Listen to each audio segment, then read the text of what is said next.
Hello, everybody. Quick test of the microphone. How's it going, Zombie Grub? Oopsie. I'm good. That's good Yeah. to hear. I saw you streaming some StarCraft before I took a nap. How'd that go? Mediocre. Ah, to be expected. Yes, quite. Um, Yeah. well, assuming my microphone's not broken like it was yesterday, and you guys will have to let us know about the audio and all this good stuff. We are going with this first best of 3 of the day here shortly. We currently are in the lobby with Snute. Not really sure what happened with ByuN. Like, he was here for vetoes to Mm. have the vetoes done quickly, and we hosted the Zombie Grub hosted the lobby very fast. So somewhere in between the last minute or so, he just disappeared, and we can't start our match without him. But he's obviously here. Like, he did vetoes. This isn't some situation of like a no-show. Yeah. Well, I guess now officially he is AFK, as his tag just went to away. But I'm going yeah. to assume his adorable little puppy needed some attention, and I can let that slide. I bet it didn't need attention at all, but he did the vetoes and was like, let's take them a good 5 minutes to get it all set up, right? And just turned around and played with his puppy. It's just used to the inefficiency of regular admins. Clearly. All right, well, Hi. It's a lot of waiting sometimes. we have a projected schedule in front of us, and that will obviously be subject to change. Long games, short games, etc. But they want to have what looks to be a round 32 match, so that's the game playing right now. Round of 16, so that's the next round. Then 2 round of 8 matches in the winners bracket, which are the qualifying matches, and then 2 round of 8 matches in the losers bracket, which are qualifying matches. And then there's 1 additional 9th and 10th place decider match. So if all things go according to plan, it's going to be about there's 2 best of 3s, 4 best of 5s, and possibly a 5th best of 5. Right. And depending on the time of things, could change. Ah, there he is. He was in the toilet. Option number C. Option number C. Well, maybe he was in the toilet.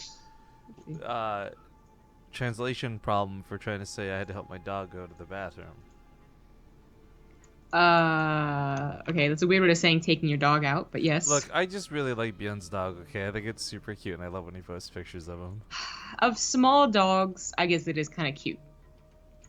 I'm not a Small big fan of dogs small are like dogs. kind of wannabe cats. Well, it's like what Ron Swanson says, right? Except that I love cats, and they're not useless. But yeah, small dogs might as well just be inferior cats. Pretty much. Yeah, well, we had other foreign casters here, but surprisingly, they decided to do something else. I thought this was okay. Well, to be honest, right, like every single match is pretty cool. So I know some people are doing Nerd Keen. That's probably what I want to do, even though Oh, he's there's using two a PCs. lot of good matches. Like, Yeah, absolutely. but I Oh. thought ByuN was pretty on point. What's up? Uh, please disregard what you saw there for the few seconds. I had the wrong Oh, scene okay. swapped. It was the Base Trade TV in-game scene. I was like, why is the bit boss on IEM? Oh, because that's not the IEM overlay at all.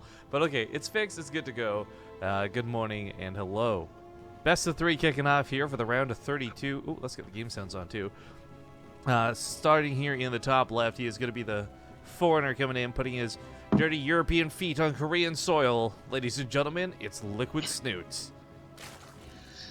Ooh, and in the bottom right, Ooh. as the red Terran, it is ByuN.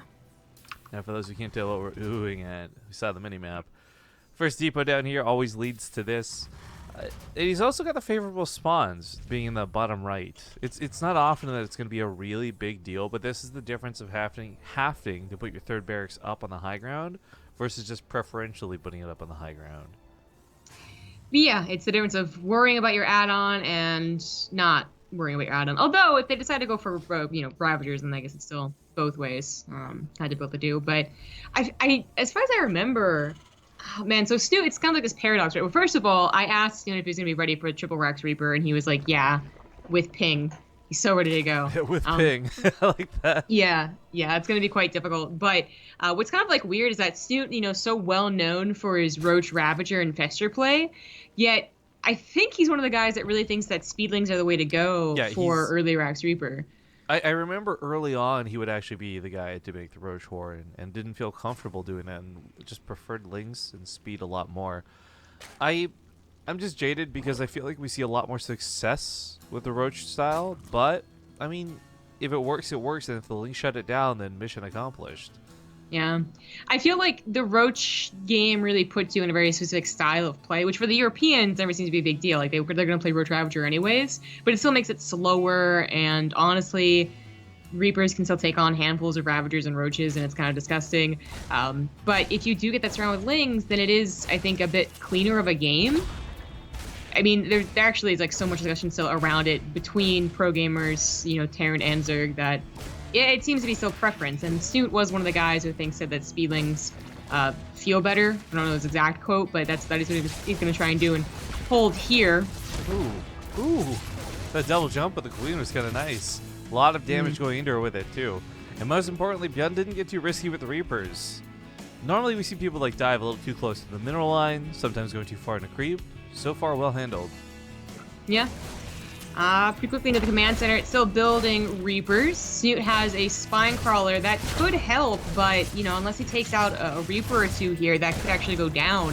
It's going to be 5 Reapers really soon. Of course, more grenades coming up here as well, and that Spine Crawler is already about halfway. Yeah, I mean, one of the beauties with the Spine Crawler... Oh, it's a little bit deep for the Queen. Almost costing that Reaper. I can't even believe he got that out of there.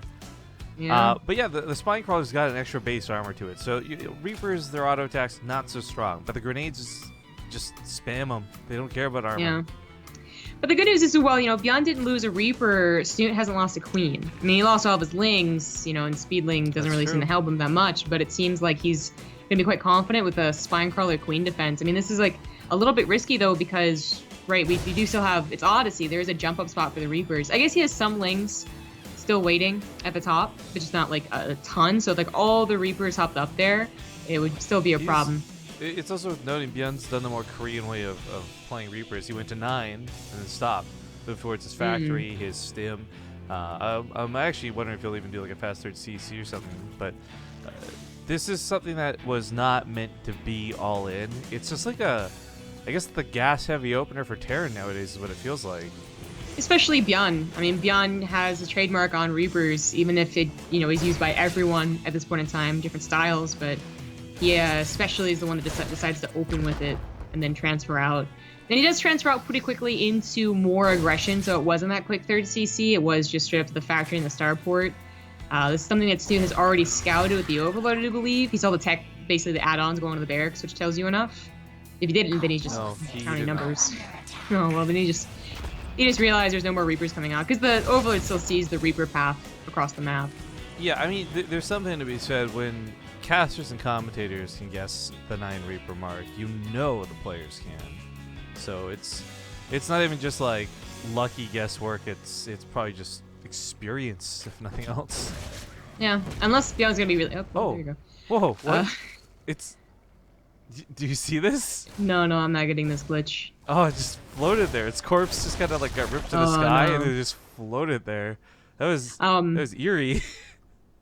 All right. Well, I was gonna say, if ByuN was really trying to hide the Reaper count, then maybe that was a clever thing to do, but he obviously isn't to us. This is kind of neat though. Snute going for the faster Spire. I mean, he's just barfing up tech to begin with, but this is going to be great because this means ByuN's not going to get a chance to do much with the medevacs. I mean, one of the things people like to adore ByuN for his Reapers, and don't get me wrong, he deserves it, but his multi-prong task, his multitasking, multiple prong hits, like these are the things that I see him as the scary dude for. And oh my god, forget what I'm talking about. I don't even know if there'll be drops. He might just parade march these in the front door. He's got so many Reapers left over from early on. These medevacs are following that army. So it is interesting though that you didn't pick up the Marines. I mean, there's even a shot that ByuN can get to the main base where the mutas are done, right? He is just moving across the map, and this I was gonna say it's a bit of a double-edged sword what Snute is doing. Like on one hand, you deal with the drops and those attacks you're talking about a lot easier if they're just multiple of them but smaller. But if it's all one big group, then you delayed Banelings. You obviously don't have Baneling speed. You don't have any upgrades, and ByuN already has +1 because he went for a 2-base follow-up. Like, this is a very scary defense here for Snute. I really like that he took another base, by the way, the secret one. There's going to be a ton of grenades to keep any units off these Marines, too. Yeah. So even if he had Banelings, he's trying to make right now, they might not even connect, grenades, but also just focus fire. ByuN playing pretty safe though. He still doesn't have combat shields, and he's probably still like, I don't know if he ever got in and saw that it was a Spire. No, he just saw it was a fast lair, which, you know, he's probably guessing Spire, right? But he's Oh, also no. probably wondering like, why no third base? Because he hasn't scouted that Snute did invest minerals into it. Just it's way over to the right. Yeah, but I mean, these mutas are going right across the map to try and kill some SCVs, but a turret alone will stop that. ByuN's got +1. I mean, he could just move in here, and I feel like even with lazy grenades, could keep the banelings off the Marines. I do think Snute just has to try and wait as long as possible. But he can only wait so long before that hatchery dies. There go the grenades. Oh god, no Back to speed, banelings. no way to connect. Even when you're fighting on creep this close. Ay, They're ay, like funneling out too, like that. The queen could have choke. He wanted to wait for the hatchery to, you know, be as low as possible, but it actually dies, and there's still so much left over. There's no stopping this. This is insane. Yeah, GG. You know, we can say a lot of great things about Snute, but one of the kind of really cool backstories between these two was it was what I think team season 1 even. I remember ByuN, it was like the middle of the game, stops to be like, "Hey, you're pretty good." Like I don't think he really knew much about Snute other than he was a good foreigner at the time.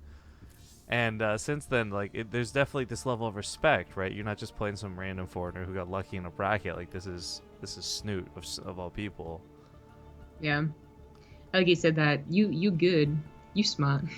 Yeah, well, I don't remember exactly what he said, but it was like the broken English simplicity of just like, hey, you're pretty good. Yeah, that was a very epic game. Quite a while ago at this point, maybe like a year and a half, because it was still pretty early on. Like it's the board, and ByuN was actually just unbeatable, the only Terran who seemed to be, and Snute almost took him on. Almost. I think Snute still ended up dying 2-1, but point is, it was close. Well, next map coming up pretty quick. You're in the round of 32. It's Proxima. Not such a big surprise. Pretty basic. And the worst thing about not being mod in the ESL chat is not like, you know, time heal and shit. It's they're having to deal with slow mode.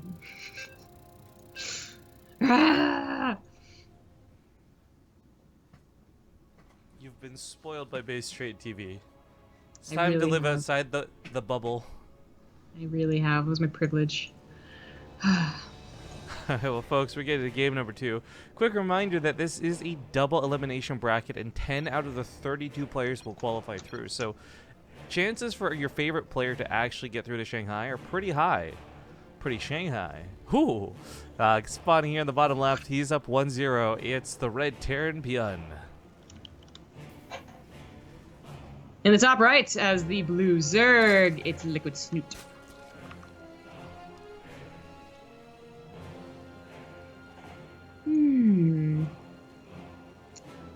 Well, What was surprising for me about that game was not Snute losing, and not even the 3 Rags Reaper, which was a funny opener.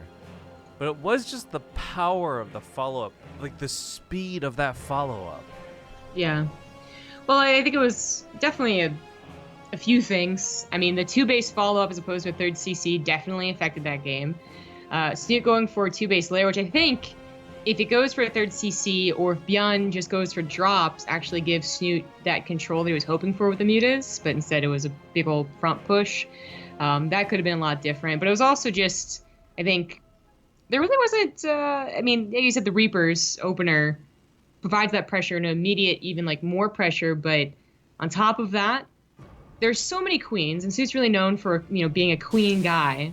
I think there were still like 6 queens. But because they were constantly transfusing, I guess, being busy, that creep strat also wasn't that impressive. I mean, it really couldn't be. It was a pretty fast game, right? But it was also just the Reapers are constantly on guard, stopping Snute from ever trying. Oh, I know I liked the 3rd base being hidden. It also maybe could have bought him time if he had just let it go in a normal position. There was a couple cool moments too where he was hitting those creep tumors with the Reaper grenades without scanning or anything as well. Like Snute just didn't have a chance, like time aside, like it was just always shut down. Exactly. So this time around, it's not 3 Rags Reaper. It's going to be it's a more normal opening, I suppose. And a lot of that definitely has to do with the fact that this is Proxima Station. It is like the least reaperable map in the entire map pool. that is true. ByuN definitely, I mean, he was really well known for his Reapers. He's well known for 2-on-1, which he still uses, even as other Terrans, phase it out more and more. Not as much as he did, clearly, as we can see the factory. He actually kind of swapped over for a period of time of only doing factory builds. Like, completely disregarded the 2-on-1 for like a month. But the factory builds, of course, can go into a lot of different things. Hellbats included. Snute will have to be on guard. Usually, if he can be in a comfortable position with a lot of queens, he has no problem dealing with it. When you watch ByuN do like what he did last game, right? Like he hit the grenade so perfectly. It looked like he was playing Archon mode with that bio push. Like he nails it. But there's sometimes where he'll do like the Hellbat builds, and I feel like I watch it and go, this doesn't look very elegant, but it's working. I don't understand. Like ByuN can play this game in so many different ways. That's what makes him such a favorable person to watch. It's not he's simply just a good Terran. He does a lot of very cool things with his Terran. Yeah, it's also, I think of him like never being a mech player. Even when mech was the only thing you could do in like some of the other expansions, I just never really pictured ByuN as a mech player. I mean, his Hellion control obviously is good. I guess Medevac's are technically mechanical as well, and he's clearly good with those. But yeah, when they turn into Hellbats, I don't know, they just never seems quite as much finesse, as his bio or Gumiho's mech, for instance, I guess, to actually compare it to a mech player. Or Gumiho looks like he's kind of dancing with units sometimes. Thor drops and all that. But it's not Gumiho here, and it's probably not going to be mech, even though there's an armory on the way. Yeah, Hellbats it is. Widowmine drop was picked up, and it's on its way over, which might be a big surprise for Snute, just a little bit of a twist. But in addition, he's not prepped for. Yeah, actually, what's kind of neat, the way ByuN's done this, Snute might have only suspected that this was just the initial couple Hellions, the 4 or so, right, that you see. If his attention's busy with these Widowmines and ByuN sees him microing a little too much, that's when the Hellions go in. That's when the Hellbats surprise him, but timing not going to work out that way. And Snute is getting a spine crawl on the front lines. It's unfortunate, though, because it's weird. It's usually that a Zerg player, especially on Proxima, on the figured out maps, is going for a Spore Crawler immediately and is in the back lines already. So those Widowmines should have already been detected and cleaned up, ideally. Oh, but it wasn't, so they actually dropped, and there's a spine crawl at the front that's not even going to help anymore. You know what? The Widowmine got a really good shot on one of these queens. She was kind of low. Did he transfuse her? Oh, she's just down here still low. I was gonna say, this Hellbat pushing the main might not be too bad if it picks off that queen initially. Same problem, same thing. This queen almost goes down. Yeah, and these slow lanes aren't gonna be able to help too much. That queen's gonna die. I believe a Liberator is set up at the third base, and it's killed a couple of drones before Snute could pull it off. I have put the Hellions in there too, though. So transfusing the queens in the main, he's done a pretty good job, all things considered. But this is still rough, and this is still a lot of damage done. And the drones are a little bit too stacked up. 15 workers dead. Oh, this game. Oh God. Whoa, how did so many drones go down so quickly? Jesus. 19 drones. There's combination ones here in the third, in combination of the ones that were over here, right? So I guess he had so much to deal with. I don't blame him, but damn, 19 workers, that's gotta hurt. Yeah, I think he must have pulled his drones back at the third base, because he had him away from the Liberator. The Hellions were in the mineral line. They never actually got close to the pulled off the drones, but I think he pulled him back. He may have put that Sporkle there. I think it was safe to send him back, right? Yeah, something like that. Dang, well that's harsh. Like 10 would have been, I think, livable, and to be honest, 20 might even still be rounding up here. But I mean, certainly we go back to all those games of these guys, a while ago, usually on any server, but still, nice catch there. Snute would get a lot of drones dead in the early game and be like, well, this has got to be devastating, right? Yet he would just remake them and then seemingly have an okay mid game anyways, even against a guy like ByuN. And I'm wondering if that's the game here too. Snute already back up to 67 drones. Doesn't look too bad. Yeah, Snute is one of these guys who we always praise for his macro. His strengths come from that sort of late game. But this time around, I mean, he may have gotten that drone count up and he may have recovered from those initial losses, but he's moving towards the roaches. And that 36 supply he has, it's not really 36 supply, if you know what I mean. Well, I mean, Combat 2 isn't quite done, 1-1 isn't quite done, so, I mean, these roaches, they're not great, but there might just be enough of them. Especially with the Focus Fire and the Medevac. Spine Crawler even helping out a tiny little bit there. That is most of Snoot's creep spread cleaned up before he gets out of there. Yeah, one tumor lived. Feels good, man. As these double medevacs though hit, I mean, if they're caught unloading, like even if it's just a couple of roaches, Snute can easily push this back. But if they're fully unloaded, it's really annoying to have to deal with. Oh yeah. Well, Festus are already on the way. ByuN, of course, smackering pretty solidly here. He's got a second factory, which does seem to be that way. Or no, that's the first factory. No, wait, no. First factory's building a tech lab. Second factory's almost done. We'll probably also get a tech lab. There we go. I just want to note and remark that I really like this style out of Snute. First, because it's not really a common thing that a lot of Korean Zergs are doing right now. But secondly, if you are like hypothetically say Snute and you're dealing with this lag that's impossible to dance around, well, hold everything in place with fungal growth and corrosive violet down before the lag, gets a chance to kick in.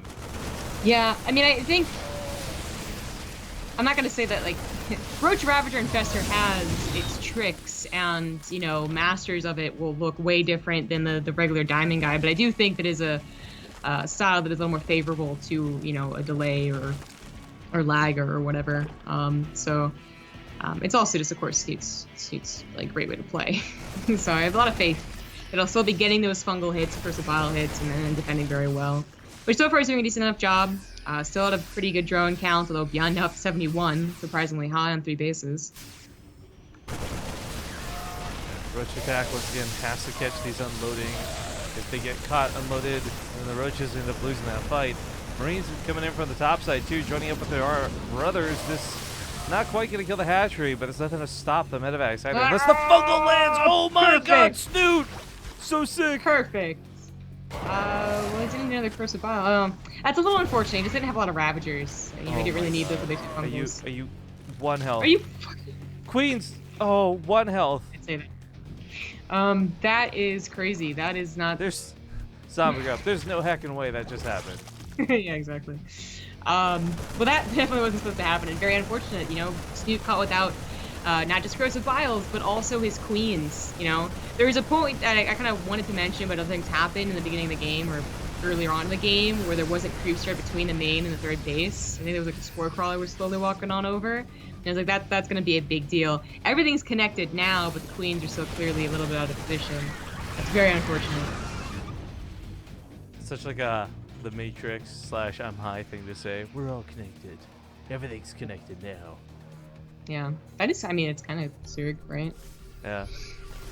Alright, well, there's not a lot of fungals locked and loaded, but there's enough to take a decent fight, but hardly enough to chain through. He's going to need to follow up those corrosive vials, land those couple of extra hits, but in the meantime, there's things like Liberators set up around the sides of the map. Not enough spore crawlers here to cover the mineral lines either. Snute bleeding out some drones as we speak. Yeah. He's a lot more worried about a mass doom drop, so they were out of position, but then he takes a bad fight, very bad fight. Yeah, the fungals didn't hit most of the bio, I think is the problem there.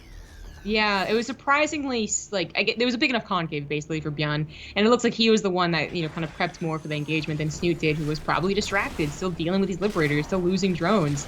Yeah, the supplies aren't that bad, and Snute even still up 10 army supply, still has a bit of a bank, too, to replace it, but he did just use all of his fungals, so he's got to wait, 20 more seconds before he's really a good army.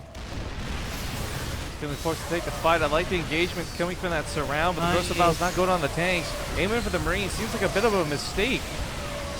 Yeah, those tanks did not die fast enough. I love the idea of the surround. That almost looked like it was going to work. Again, fungals, more corrosive vials. Yeah, he did this kind of blanket move. Like, he did like three of the initial corrosive vials were like through the Marines and the tanks. The rest were focused on the tanks. Mm-hmm. But you know what? We're on Hive Tech. He's moving towards Greater Spire. Give him a few more seconds. Maybe we see Broodlords. And if you want to deal with tanks, Broodlords will get the job done. That is certainly true. That's almost like a counter to this double tank production that ByuN is going for. But I think that you really need a very calm moment to get to Greater Spire or Ultras or whatever it is. And Snute is, anything but calm right now. In fact, he's dangerously close to losing his 4th base, and he's already depleted that bank that he had trying to defend this. And once again, corrosive vials not hitting, Liberators not hitting tanks, aiming for some of the bio. Not saying it's the wrong call, but it's just not hitting that mark, and it's not going to be enough damage. Looks like ByuN's pretty confident he's going to take this fight, even as his tank goes down. Pretty good focus at the very end. Fight. Pretty good focus at the very end. Fight. Pretty good focus at the very end. He's almost out of units, though, is the problem. I mean, not to say that Snute's army's almost gone, but it's the Ravagers, it's the Corrosive Vials that makes this game. So GG. ByuN with a 2-0. Oh, that was always going to be difficult. Europe to Korea, not so great. And, well, ByuN's just really good. Yeah. So the question is, who does he fight next? It's either Jakshi or ByuN. Now, I know Jakshi may put up a good fight. I don't know how ByuN's doing right now, because it's worth noting he was in the hospital just the other night, actually. He's been fairly sick for quite a bit of time, and I don't know what's wrong with him because he won't tell me. But for those who don't know, he's on our team, and we've had these sort of chats with him. And he's been very, very sick. So I'm hoping that he's in the best of whatever condition he can be for today's matches. I know he was really sad about canceling his Home Story Cup attempt because he was just too sick to go. That sucks. Well, folks, ESL wants us to play some ads, so we're going to try and get some of those out of the way now, so hopefully we won't have to play them later. So I'll just take us to a quick break, and when we get back, hopefully we'll find out who won between ByuN and Jakshi. And follow ByuN